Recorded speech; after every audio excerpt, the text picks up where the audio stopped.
If you've noticed yourself having deja vu at the cinema recently, there's a very good reason for it. Chances are that you've just bought tickets to see an old classic fairy tale that's had a big budget makeover. Over the past few years, this cinematic trend has seen the return of Hansel and Gretel, Snow White, Alice in Wonderland, Peter Pan and Little Red Riding Hood.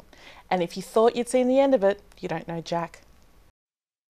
3, 5, 4. You expecting someone? The legends are true.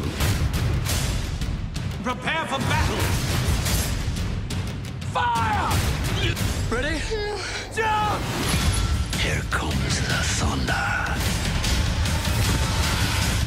That worked out better than I expected.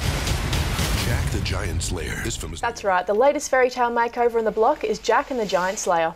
The Jack, as it's now commonly known, was directed by Bryan Singer, also known for his work on the TV series House, X-Men, Superman Returns and The Usual Suspects. Jack also has an all-star lineup including Ewan McGregor, Stanley Tucci and the star himself, Nicholas Hoult. So, what do you think of the movie? I thought it was awful. I have to say, I thought it was absolutely awful. It is the most... Now, you know I'm a fan of a rom-com, so I was hardly placed to like this movie. It is so violent. I don't believe it's a kids' movie, although I do appreciate that there's no blood. They've been able to do biting lots of heads off and killing lots of people with no blood. But the whole premise is about Jack saving a princess. That wasn't the real story. The real story was about how Jack was poor. He went to the market, he sold his cow, he came back, he planted a seed, upgrew the beanstalk, and then he had one giant. In this movie, they've taken it to the absolute extreme. He has a whole kingdom of giants and a crazy girl to find. I mean, that makes it better though. It's so much more exciting. Like, I love these types of movies, but usually I can't sit through them. I just find them too boring. But now with all the action in, I think it's really improved things. Liam, give us your professional opinion. Okay. Special effects? I think that a lot of directors are falling into the trap of thinking that computer-generated animated characters are entertaining audiences and thrilling audiences with the peril of the scene. But the thing is, if you have a person running away from something that's artificial on a green screen, and then you beautifully illustrate that into a computer-generated world with a creature that's fake chasing after them, the person's going to be sitting there in the audience going, like, bored out of them. Don't you? You get a disconnect between the actor running on the green screen and then these amazing special effects. It must be really hard for an actor to connect with that. Yeah, well, the thing is, there's no giants in the film when they're filming it, so they have a person like myself with a 20-foot stick with a sticky tape cross on the top of it. This is the giant, run away! Look, terror, terror! And the actor's kind of just like, oh man, why did I get into this industry?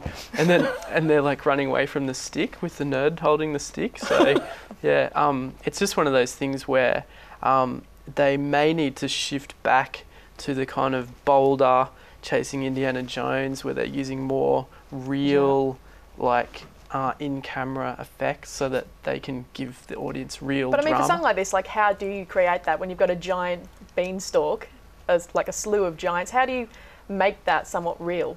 Well, I guess the thing is, like, it really starts in the initial storyboards and concept of the film. So they need to have something that the audience can engage with and connect with as a normal person, you know, in the city that they're living in. And if it's too unrealistic and too ridiculous and there's not enough like physical contact happening, then it won't work. So they could have studied nature to see, you know, giant human beings, what they looked like, how they moved, the speed of how they ran, and then applied that to the animation.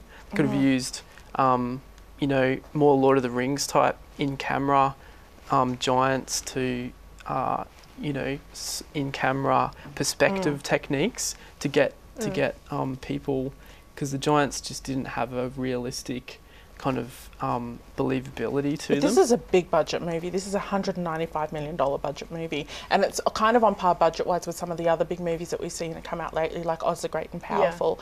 They had very similar working budgets.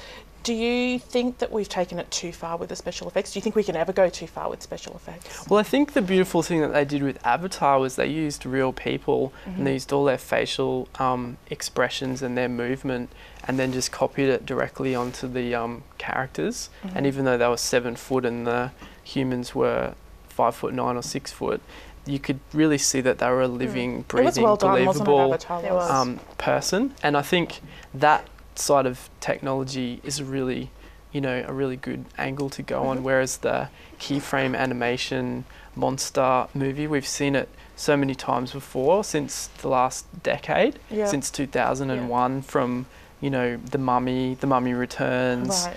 all these CGI armies of creatures and throwing plants and tree fights in Lord of the Rings. People are kind of not shocked by it or impressed by it as much these days. Now, I was speaking to you earlier. You weren't a fan of the special effects in this movie. Do you want to tell us why?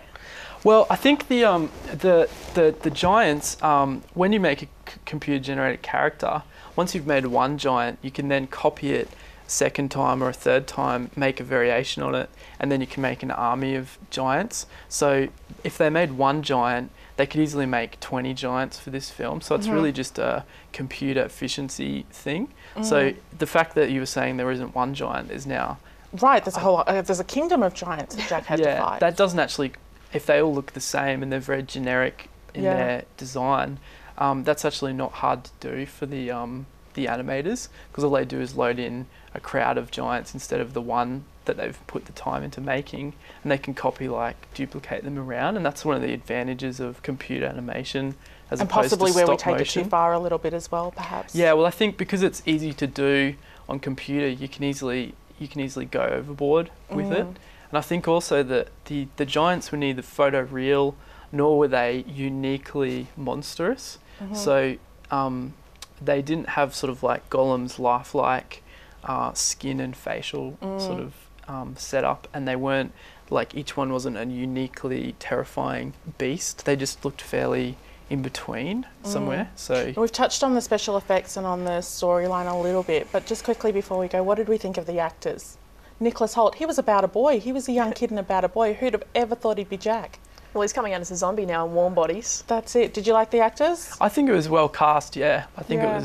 I think they chose the actor to play his character. We'll have to see really how well. it goes. Well, as with any film, Jack and the Giant Slayer is sure to have its lovers and its haters. We'd love to hear what you think. Be sure to visit our Facebook page and let us know what you think. After the break, we'll take a look at the growing trend of apocalyptic movies.